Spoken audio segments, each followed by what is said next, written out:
Hey everyone, welcome to The Path of Me. I'm your host, Wendy Hutchinson. I have the lovely, lovely, beautiful Jenn Baljko with me. She is so phenomenal. I don't even know where to begin with her bio. But just this year alone, she published, she authored and co-published with 10 other beautiful women. 11. 11 plus you? 11 plus me. Oh, wow. So it was 12 total. Sorry, my bad. And they published this book, each of them contributing to it. Was called Fierce Awakenings, Calling in Courage and Confidence. Look at that gorgeous cover. Gorgeous. To walk life's spiral path. And I know it was such a huge collaborative process and journey as soul empowered women to create this. So what a beautiful thing. You put on an incredible 5-day creativity jam with speakers. I was so honored to participate from all over the world. This global summit. The things you're creating is just so incredible. And I love that you have this thing called GEMS, which is the genius energy in my space. I love that so much. But you are so much more. You help authors through story writing process. You guide women on their soul journeys and hold space so beautifully for them to do some healing and really step into their joy journey. So without further ado, welcome Jenn. Thank you for being here. Wendy, just thank you for having me. This is my second time on your beautiful podcast, and Yes. you are constantly a fountain of inspiration for me too. So thank you. Thank you for having me back. Of course. For people who don't know, Jenn did this incredible walk, which is now a documentary, which is so cool. We'll talk about that in a minute. But she walked from Bangkok to Barcelona with her now partner, Luis. He was her partner He then. was then. He's still. 18 years they just celebrated together. So congratulations. But I will put in the show notes the link to that episode so you can check it out because it's such a fascinating story. But Jenn, oh my gosh, so much has happened for you in just the last year. Tell me about where you are and what's on your heart. Oh goodness, Wendy. Like it has. And I was thinking of this before coming in. I'm like, oh my God, just in the last 18 months. And I tend to think in 18-month cycles even, right? So because 12 months feels too short for me and 24 months feels a little too, not long, but I don't always have view beyond that, right? Like the 18 months feels like an achievable window of time to do things in. Right. So yeah, like you said, I published, I led 11 other women through a book writing process. That was phenomenal. That was a 9-month journey, but we're sort of still in the it's a 12-month journey really, because we started sort of around February of last year, and we're in the sunset stage of that collaboration. But watching women show up with a story that they've always wanted to tell, and then to tell it, and Powerful. that it's like enough for me forever, I think, just that witnessing of that. And they had gone through all of their own surrender and release, and being told that they weren't writers, of coming out and expressing that they are highly sensitive beings, that many people would look at them, and I know you can understand this, many people will look at them and go, what the heck what are you doing? Like that can't be true. And they're owning their truth, they're telling their story. And they are pretty much all my co-authors now are in some other pivot. They were who they were before writing that story. They are who they are now in the telling of their story. And I can already see some of them are really using that as something to pivot them into something else. So there was a line that I said during the book launch back in September, and again in the Creativity Jam in October, of I think part of my work now is to get other people to the top of the mountain, right? Like I have Capricorn, so the mountain image for me is is important. But the not just me getting up to the top and seeing the view from up high, but to throw the rope down and say, hey, come on up. Like there's plenty of room up here. We'll just make more room Yes, up I on love top. that. I love that. I love your commitment to collaboration and to Mm, supporting others who are on their journey. And isn't it beautiful to see the transformation and it see is. them step into their, purpose with courage? And we were talking right before we clicked record about what's between fear and courage. So what does that mean for you? Well, it's something I'm exploring, and some of that is directly related to what came out of the book, right? Because the subtitle there is Walking Life's Spiral Path with Courage and Confidence. And courage, I don't know, I think we all have some flavor of courage, but we don't give it enough. Like it's thrown around in a way that's mm, diminishing at some point, right? Like, oh, just put on your courageous face and put your big girl panties on it and like go out into the world and be Wonder Woman, Yeah. right? There's all these flavors of courage. And what I'm starting to understand about this long walk that I did, right? There's a lot of fear in me as well. And we even wrote a blog about like the 16,000 questions we had, and most of them were fear-based.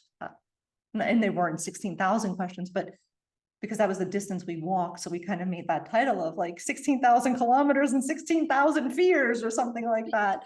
Right. And it's really having me come back to this idea of if fear is a primary emotion and courage is somewhere on that joy emotion wheel, if you look at the emotion wheel of joy or happiness, there is something that turns fear into courage. And I think it can be a lot of things. And I think for me, it's willingness is one of them for sure. Like that's always a turning point for me. But it's also this, we talked about this and we talked, and I know you know this quote too, of the person who doesn't move doesn't feel the chains. And I think there's something in that, that even if you're afraid, if you feel that you're being chained to something, a pattern, an idea, a concept, a person, a place, like what happens when you move that chain? Like, how do you unlock and unshackle yourself? So for me, that's kind of where that exploration is coming from. Of I'm scared and I'm going to do it anyway. I'm afraid and I'm still going to do it. But there's something in the choice point between that. I am afraid and I'm going to do it anyway, that I think can be a number of things. I think it can be anger. I think it can be enthusiasm. I think it can be like giddy, childlike delight. You know, we used to do a lot of things when we were kids that really terrified me. Like ride down this big hill on our bicycles and just like do a hard right and hope nobody, hope there wasn't a car coming at the same time. Like Gosh. defying sort of things that we were afraid of and still did anyway. And but then we would do it and we'd laugh hysterically, like, look at what we just I know there's something about that. There's something about unshackling yourself did. from the Yeah. from that fear program. And it's so pervasive in our cultures and our society that it's so subliminally reinforced. And when there Over and is over. But fear, it's not so subliminal. It's well, it's in the media, it's everything is manipulating and controlling our psyche in some way, right? Our social media, our social circles, how our religions are, all of it's fear-based. You think about it, right? Because with fear, you control. When you have yeah, fear, that's people it. feel controlled. But we are just on the cusp of the biggest breakout from that program and paradigm. And I'm so excited to see how that manifests for all of us. As we unpack the fear, as we do our healing, we become more courageous Yeah. because you stop believing the false narratives that people have placed on you. Well, and I think that's so right. And I think it has to do with how we are seeing more of who we are also, right? It comes to mind. I know we already did the episode on the walk, but there's so many things that came out of that. Like the first question that people ask us from different places was always very curious. And the question that always came out of like a US mindset, the question that most people asked us, either it was the first question or the first three questions were, what weapons do you carry with you as you walk the world? And we're like, we don't carry weapons. Like, and We carry Luis had the water best bottles. line. I guess we could use that in a pinch. I mean, I don't know what we could do, but he basically answers, Luis basically answers that question with, we wear our smiles and we have perseverance. Those are Yeah. our those are our two weapons. Like, we don't walk around with guns and But knives and also so much of it too is I feel like the frequency that we hold creates the reality we experience, right? So when you go in with a faith in humanity, with a core belief that people are going to support you on this journey. Mhm. Okay, it's such a beautiful metaphor, your walk with life, right? Yeah, You go into your journey and you have this faith, this unwavering faith that you will be supported. it's learned.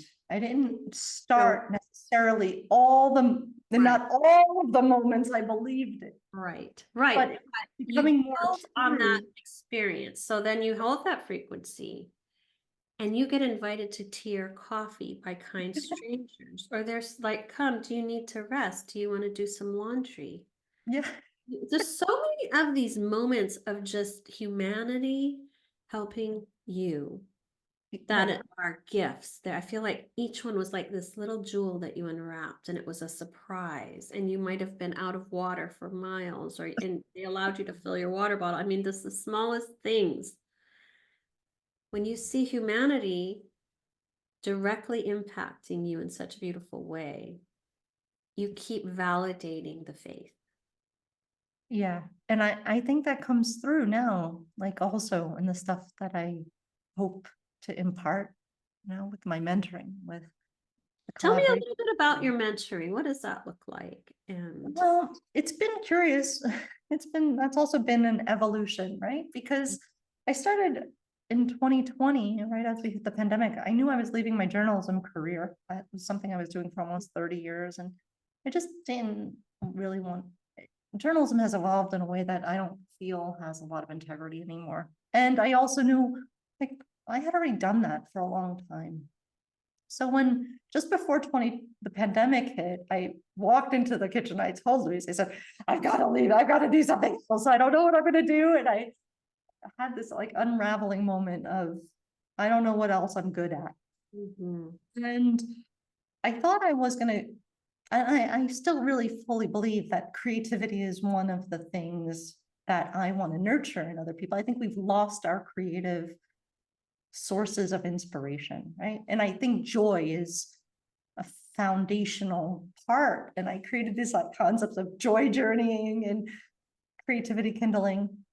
And now going through the book experience, and like I learned meditation, I studied meditation, I shared meditative practices, and yeah, I learned movement things that I still love, because I think the embodiment and the expression of the emotions we hold is really important, and our bodies know how to do that. So I really love that. I loved everything I've learned, but then going through this book process, I kind of came back just to the idea, oh, I'm actually good at this.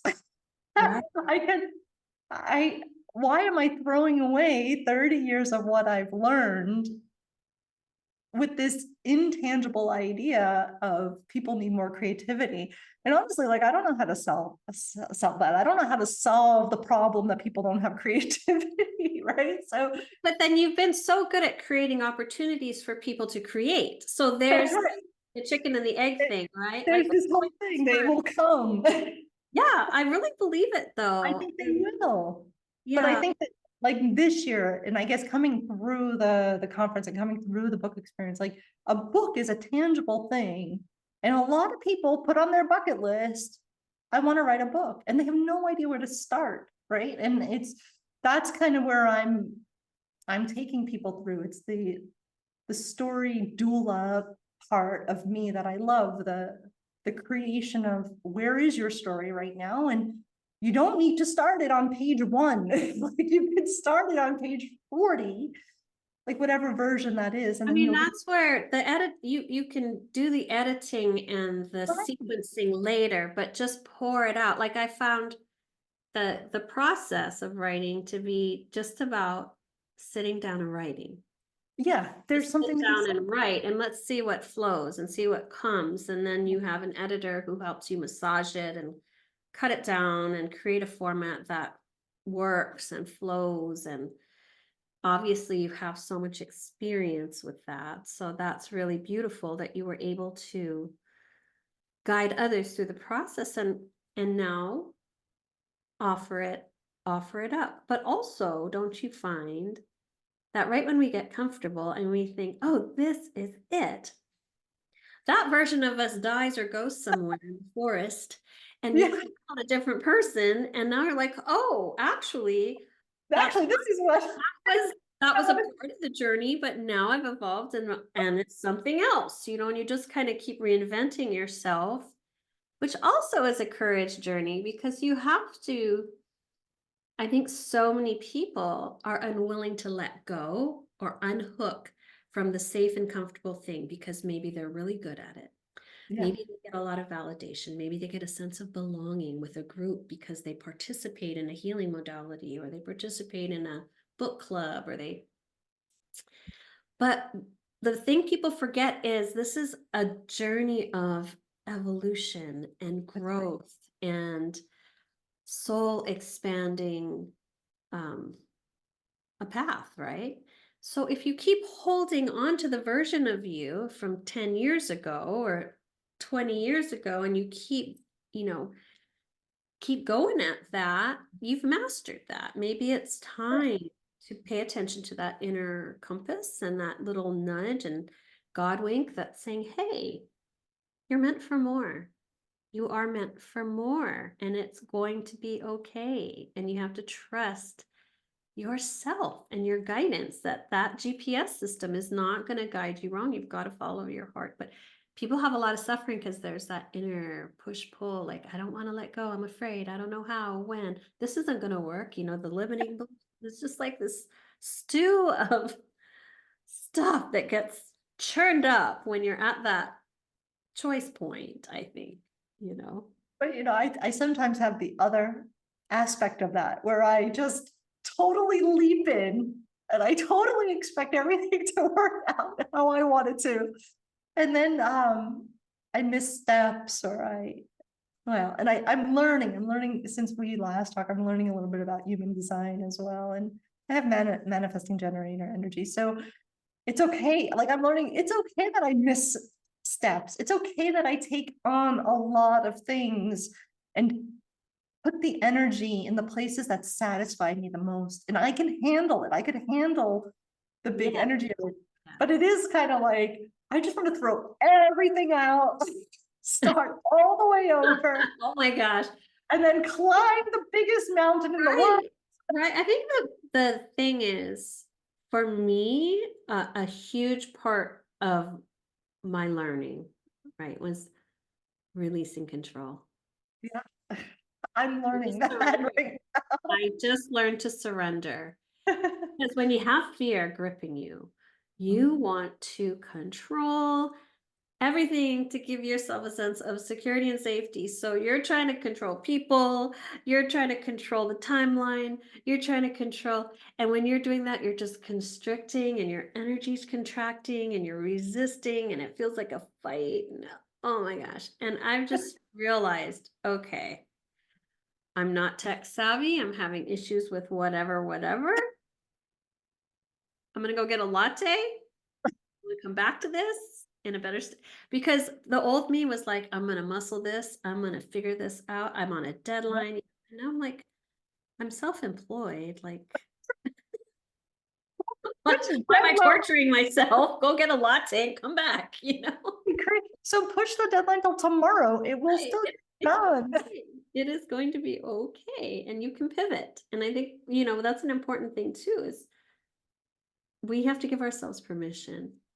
Yeah, pivot and shift and evolve and grow. And it comes with imperfections. It comes with challenges. It's life, right. you know, it's not And the end. I told Luis the other day, because he's like, well, I'm glad to hear that you're like gonna funnel things into the mentoring part, because it's been a little bit of, well, let me spin this wheel a little bit, let me spin this and see what happens. It's been a little bit of like the boardwalk games, like, oh, Where's yeah, it gonna land? Where's it gonna land? Right as the dial's spinning. like, oh, this way. And it's been a little of just throw it against the wall and see what sticks. Mhm. I told Luis the other day, and it's really comes to mind is I've had to take the scenic route these last 3 years. Like I've had to do that. It's kind of a little bit like the Dorothy thing, you know? You always had the magic slippers on. You just didn't know it until you looked down at your feet. And I'm like, okay, so how can I use the mentoring as like something that I am naturally innate and good at to get people beyond the second mountain right now is on my mind, because there's a book called The Second Mountain, and it's come into my view recently, and I'm like, well, I've already climbed the mountain for personal reasons. Mhm. I've climbed the mountain to help other people up as well, which I'm Mhm. still going to keep doing. Mhm. But what else is beyond that? Like at 52, and for however many more years I have, how is joy going to journey me to a different set of things that are maybe not mountains? Maybe it's going to be the foothills where I just see all the mountains I've already climbed. Maybe it's the meadow that has all the wildflowers that I've already planted and that are growing in all these magnificent ways that I haven't even taken time to look at yet. Right. So I feel like I feel like I've had to take the scenic route through my life a little bit these There's past few a power years. in that. Yeah, to Maybe see the like scenic how the route paths coming go. from someone who had a documentary film release, launch, and a Right, huge global summit within right. like a 2-month period. So And then I broke 2 fingers last year, and yeah. I was flying to see Oh these, my, which is so fine. It so much seems to has be. happened. So the scenic route was still very filled with productivity, but I feel like there's also power in stepping back in, I talked about this recently on a post or something, but I was saying there's such a power when you're energetically creating, and it starts as as an energetic seed, right? An idea. Mhm. Yeah, And it feels like nothing, like you're doing a lot of like daydreaming, or you're trying to get started on something and it's just like it's just not happening. yeah, And people really judge that, they really feel yeah. like, I've oh judged my that. gosh, I'm so frustrated. Like I want this happening and this, and I have this idea germinating and all this. But there's so much power in the actual energetic creation. And then it allows you to bring that into form when the timing's right and when everything is right. And I just feel like people don't really honor that space as much. They judge it kind of harshly instead of going, okay, I'm in this space of energetically laying all the architecture and foundations for my vision, you know? Funny that you say that, because the other day, well, the last week of the year in December, I always love that time because it's so quiet and everybody's so out doing their thing, that I use that as like really special sacred time Mhm. to start seeding what I think might be coming. And I ended up doing technology stuff to build the structures of things I want to build for next year. Wow. I love But there was a moment where I'm like, oh my God, I'm so bored with this. I'm so bored with understanding like this technology aspect. I'm so it's really bored hard with this. for us as creatives, I think, to focus on that stuff because it's not something that it's just a different part of the brain. Like I'm always over here in this creator thing, and then to have to follow steps or direction is very painful for me or figure something out. Like, oh my gosh. I had to go into like find the instruction, like, oh Um, wait, that's the step. Okay, I see it now. Right? but it's so tedious, right? It's so tedious. It was so tedious. And I'm like, oh my God, I'm so bored with this. And there was that moment where I caught myself and said, this is not boredom. This is essential. And it's okay to be bored. are Yeah. never bored. Like you are allowed to be bored with I a think that's a huge thing. thing right there, right? Is allowing ourselves or giving permission to stop. To go for a walk in nature. I remember the very first time I connected with Jen, I sent her an email and we had a mutual friend introduce us by email. She lives in Barcelona. I'm in Houston, Texas. And I said, I would love to connect. It's just an invitation to connect. And she said, well, I'm forest bathing for the next. That's right. And I thought, this is my person. Get along great. I love that she is forest bathing for 3 days and going to be perfectly reset when we connect. And I just thought, I love that you take time to get in nature. You get time to connect with yourself. I do. It's become more and more important to me. Mm. And um it but just even simple, like simple nature, I'll say. Like I have a tree in the backyard and I have a bird feeder. And now dozens and dozens of sparrows come every day to Wow. be there. And I pause many times a day and just stare at them. I love it. And I try not to create a lot of like movement so that they fly. But then sometimes I do because I love to watch them all Excited. play. And then they all come back within 30 seconds. Oh my gosh. And then they kind of come up to our bedroom like door in the morning and they're like, are you guys getting up yet? Because we're hungry. Like they've got Fill the feature. hours. Fill it now. And but it's that kind of simple nature that I that I really savor every day. And Um, I don't need to go for 8-hour walks, which I do, but even like I am taking aquatonic classes, which is not new. I'm doing the last year because I can't run like I used to anymore. And I don't want to exert the same kind of energy that I did in my 20s and 30s. So I broke fingers. So like doing other things like aqua aerobics recovery wise has been very good for me. yeah. But there's a moment right at this time of the year where the sun comes up. And at a certain time in the class, it catches the water in the pool in a certain way of light that it's the same at this moment. It's this one part of the pool that's always directly lit by sun.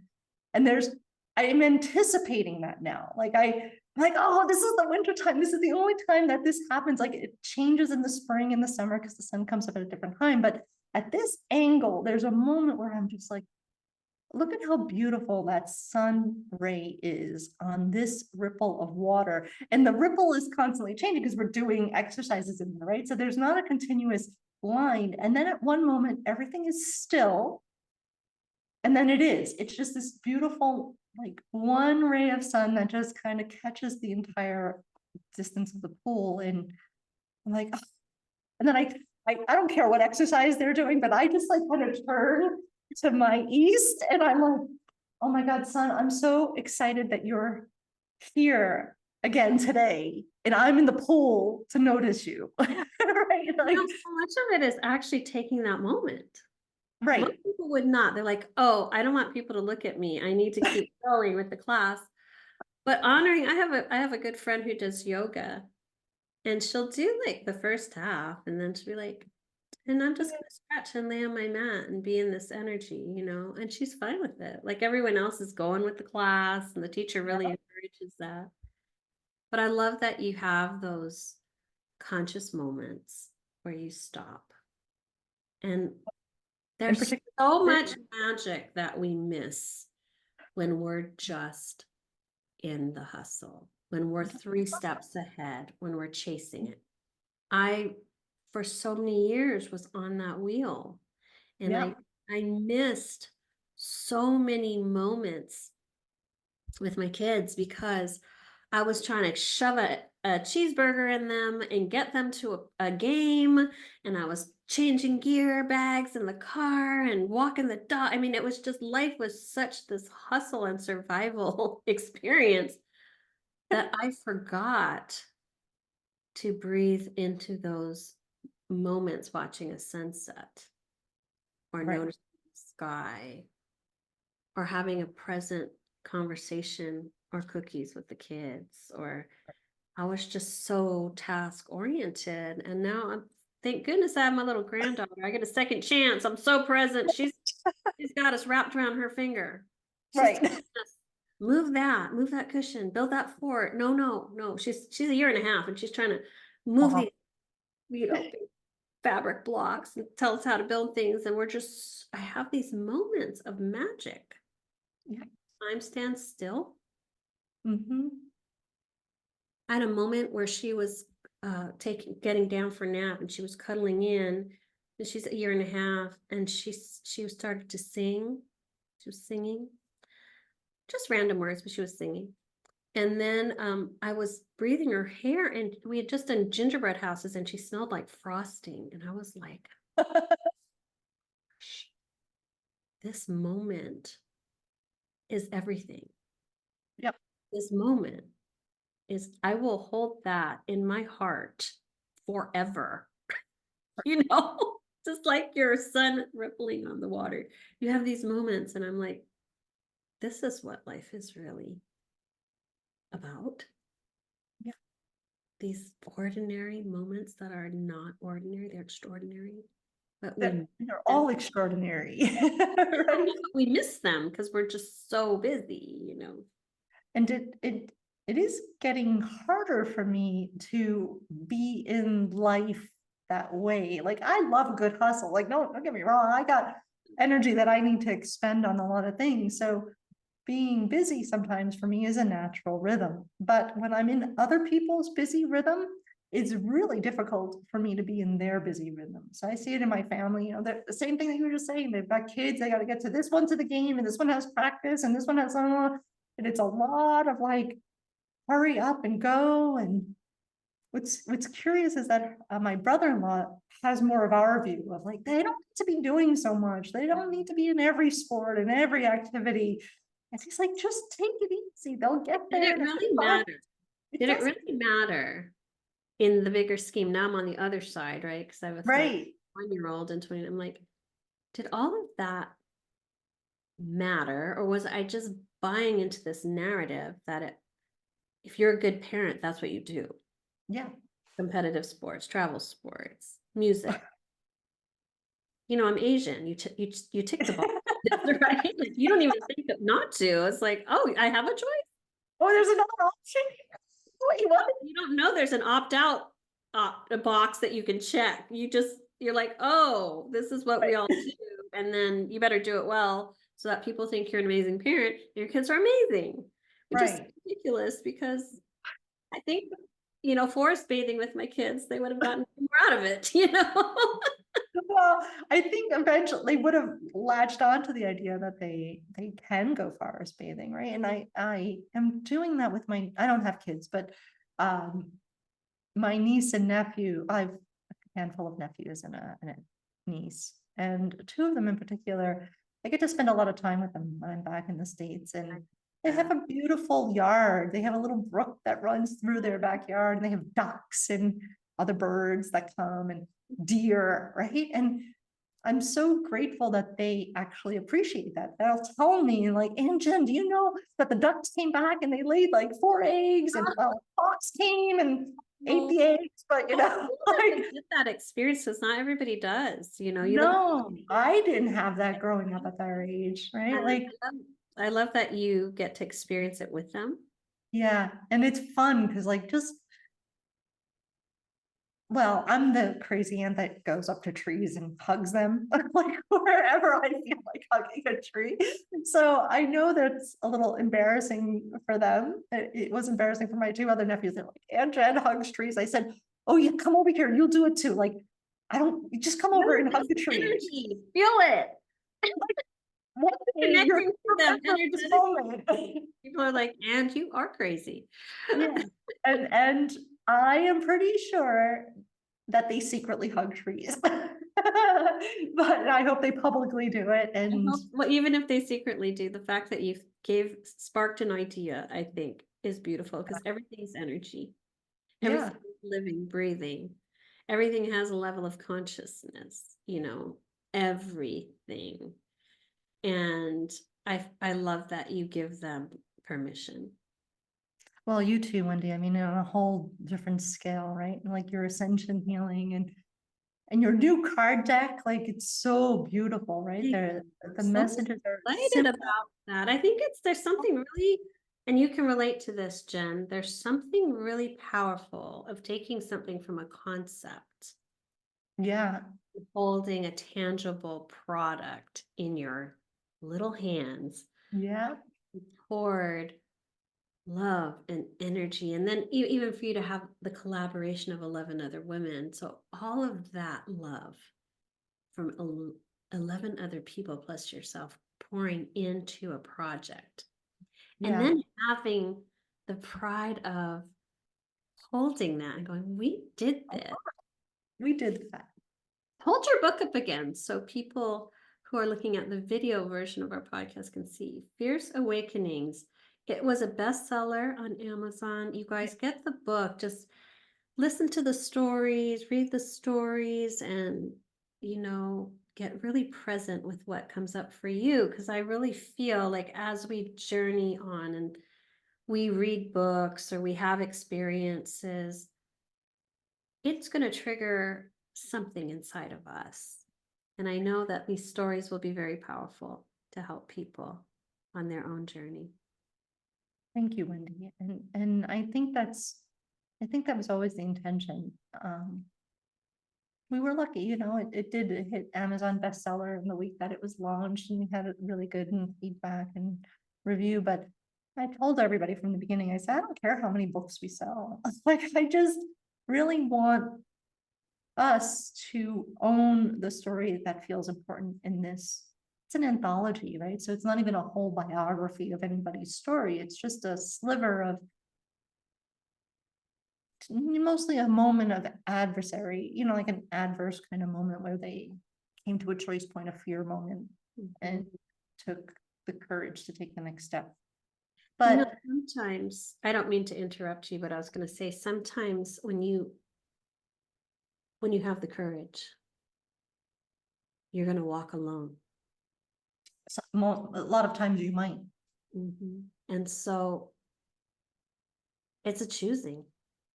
It's Yeah. an honoring yourself above all. And I think that is the biggest, boldest, badass power move you can make in your life, is saying, I'm worthy, I'm worth it, and I'm going to stand in my truth. Well, and I think everybody comes to that moment more than once in their lives. I don't think it's just a once and you're done kind of moment.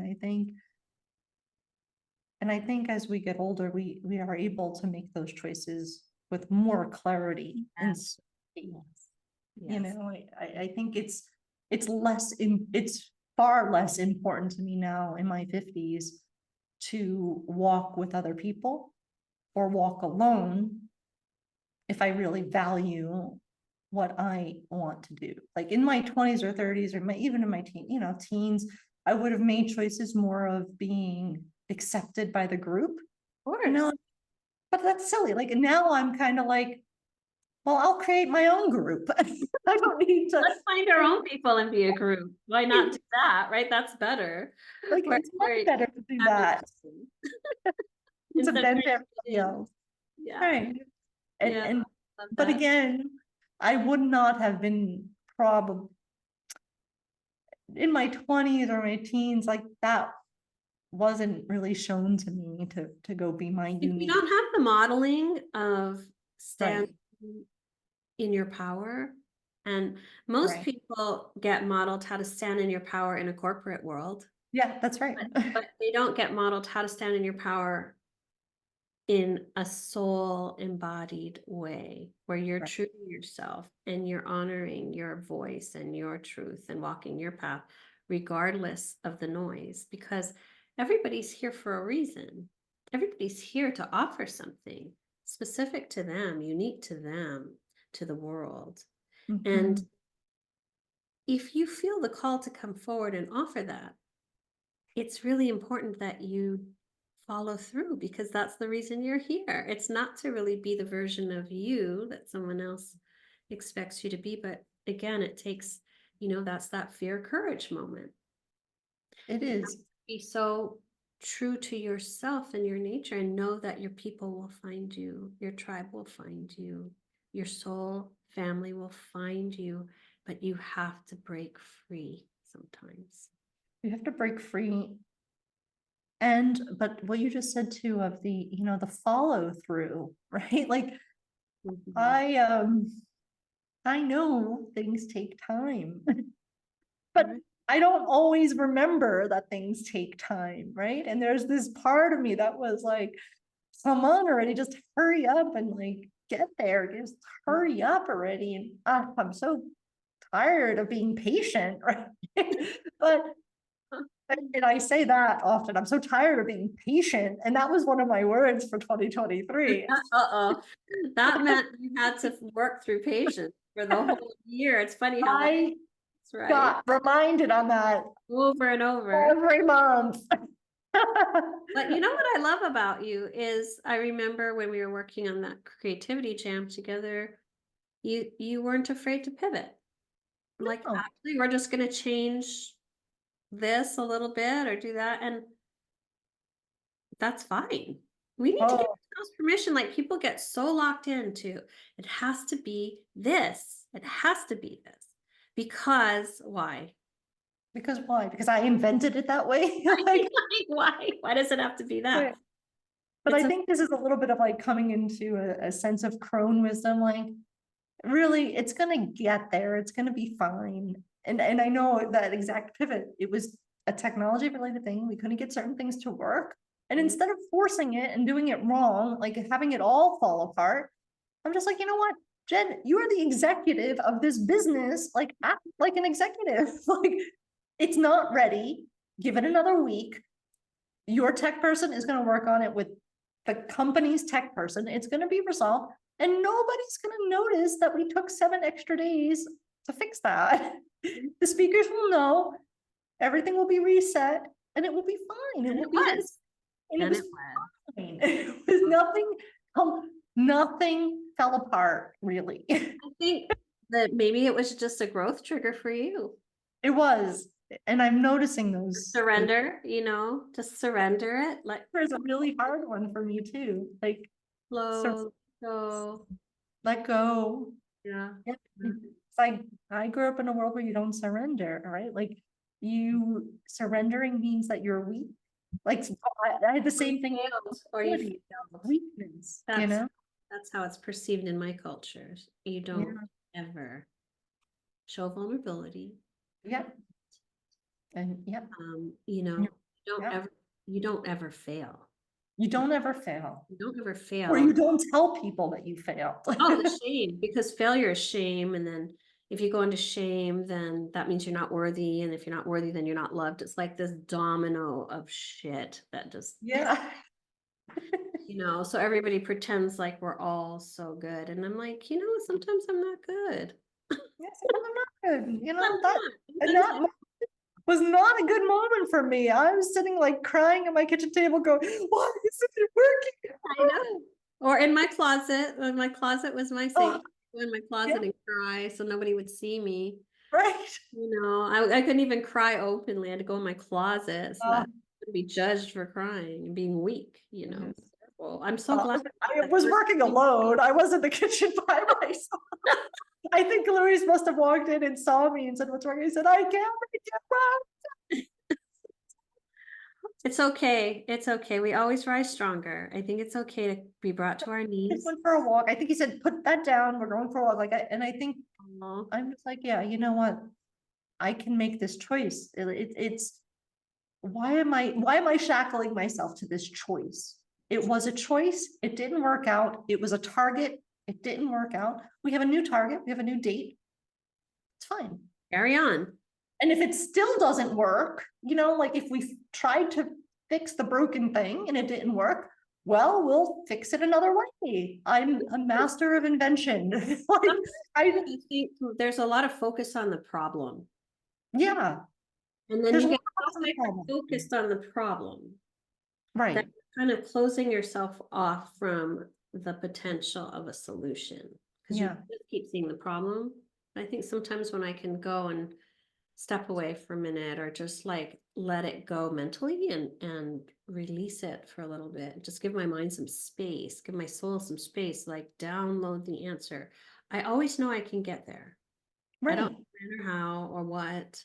But if I can just empty my mind and create space for the answer to drop in, it usually does.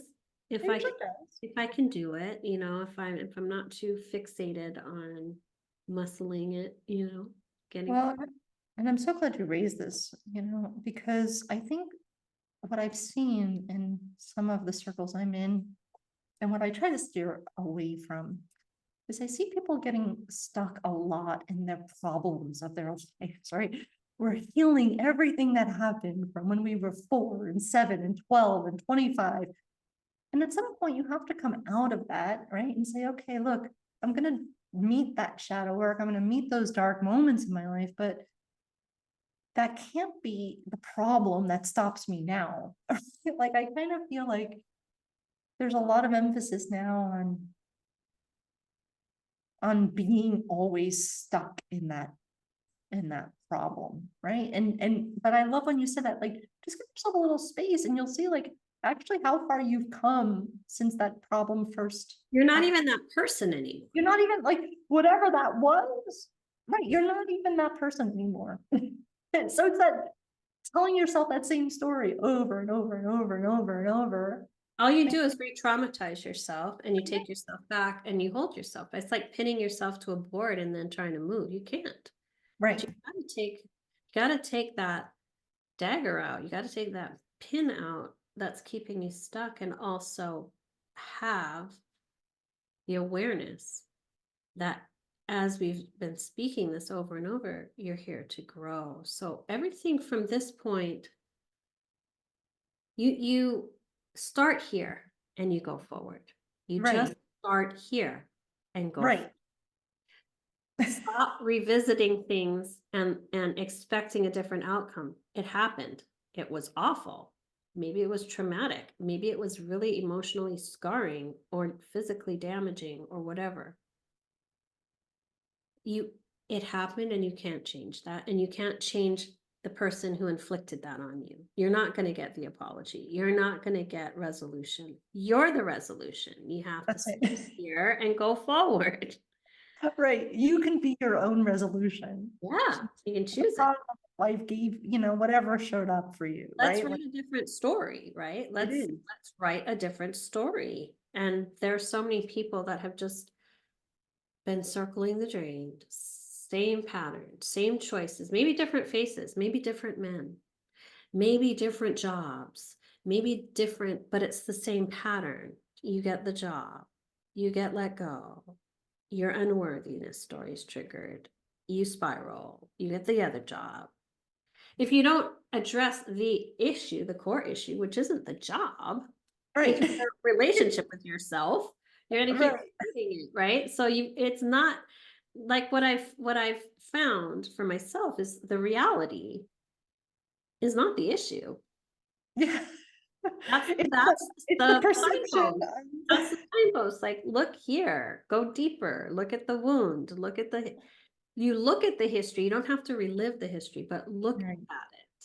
You detach and you look at it like you're watching a movie. You don't have to go into every emotion you felt there. That's just unhealthy and re-traumatizing. Yeah. And I mentioned this to you just before we hit the record button, though. I had a chance to practice that, right?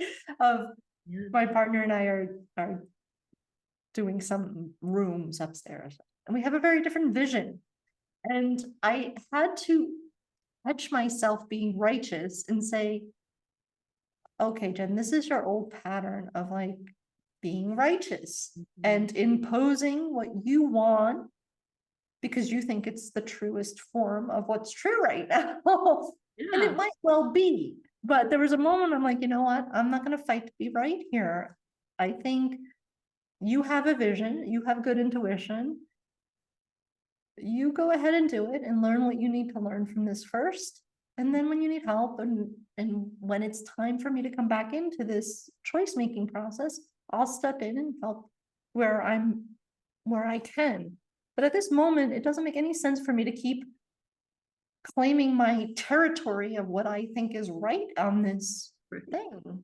Like, I need to step away from this, because what I was putting myself in was a cycle of frustration of, you're not listening to me, you're not hearing me. And Uh, that's what the trigger and wound is us coming up, right? Is being unheard, unseen, unvalidated. It's right. that. It's not really the circumstance or the That's conversation, right. right? So to have that awareness is like, then you go, oh, let me go sit with that for a little bit. And that's how I started.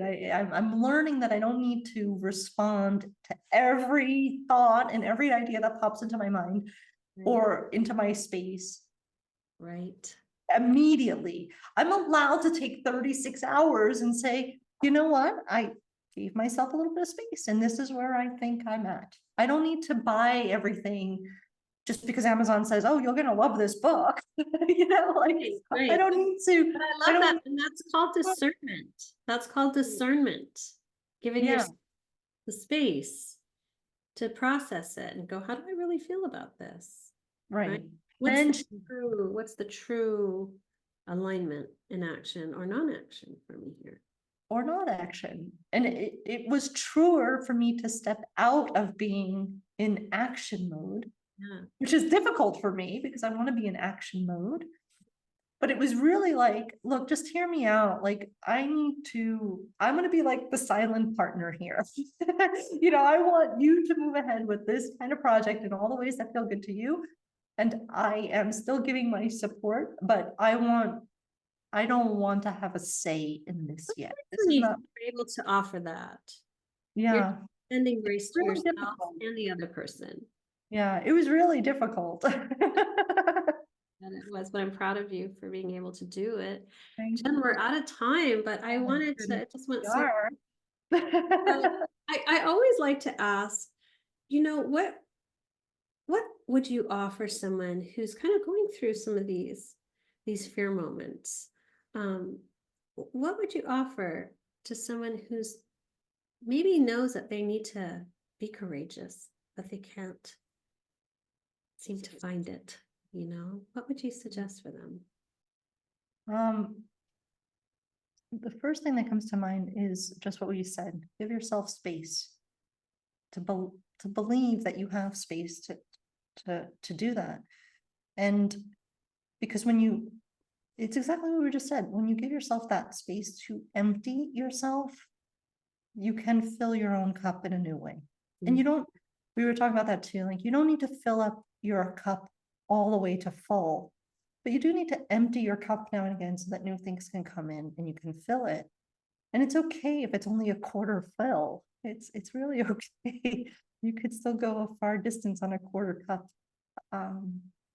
So I think it's just giving yourself the space first, and putting even a time limit on that. Like, things will come in the time that they need to. But if you just say, look, I don't need to respond to this right now. I can give myself a half an hour. I can give myself 3 days. I can come back and revisit this in a month, in a week, and just put it like on your calendar, like, because you'll have a different emotional charge to it. I You'll be think in a that's, completely different space on that. yeah. And I think that's it. I think it's the emotional charge when you feel the Yeah. fear of it. Making a decision out of fear is probably not going to lead you to a really comfortable place Mm, in life. right. So it's better to see the fear and to say, yeah, I'm afraid of this because, and you could even like list all the reasons why you're afraid of it, because if you're making important life choices, you will have to lose things probably. And that will come with grief, and you'll have to make space for the grief of that. Or it may make you angry, or you may be so aggravated that the only choice is to do something or to not do something. But I think there are techniques to help you move through like that freeze and, freeze and faint and fight mechanisms. Dr. Scott Mills has been really good in teaching me, and I bring that into all of my sessions too, of like, just shake it out, literally, like, give yourself a good shake, and that will help move some of the fear out. Like, it resets your nervous system, right? Or being present to what's there, just saying, I am afraid, and it's okay that I'm afraid. And then noticing what comes as you're thinking about the choice, to move into a state of courage or confidence or joy, like whatever that fear is going to, wherever that fear is going to move you from towards. I think there's a word that since last year has been very, patience was one of them, but notice was my other word. And just the practice of noticing is tremendous. And give yourself the space and then notice what comes. And then respond in a way that feels true now. Don't respond in a way that you think is going to feel true 10 years from now, or that would have felt good 10 years ago. Like, choose what feels good now, and then deal with whatever comes out of that choice. And then you can make another choice. Right. It's just, I love that. Thank you so much. Thank you so much for your time, your wisdom, your joy, your beautiful smile. It's wonderful connecting, Jen. And to my audience, thank you so much for being with us today. I hope you go out and really think about some of the things that struck you today in our conversation. Maybe take it in and just really think about it. It might change the direction of something in your life. So have a beautiful day. I love you all. Be kind to yourselves. And we'll talk to y'all later. Bye. beautiful.